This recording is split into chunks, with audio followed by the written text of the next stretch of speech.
的是立头港国小。下一队金鸟国小，请到准备区准备。好，让我们现在欢迎。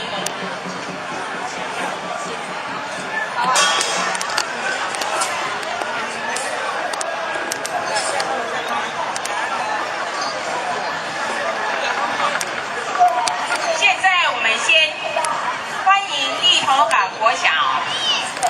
本校儿童宋江镇于民国81年元月4日成立，经因少子化因素而停训数年。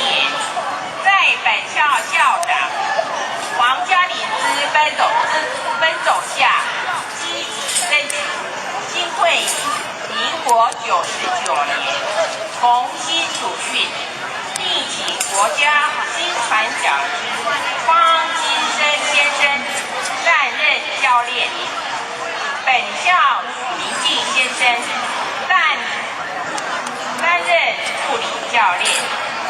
成员由2年级以上的同学，男女混合组成。平时训练利用社团和课余的时间练习。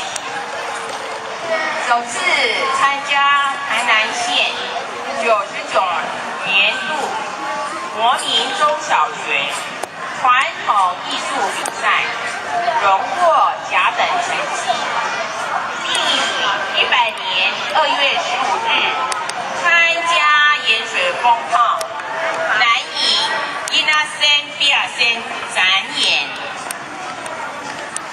本校宋江镇融合社区并结合国术教学，主训期间经常参加社区庆典活动，更常获邀参与各单位、社团重大庆典表演，深获好评。现在我们欢迎立头港国小。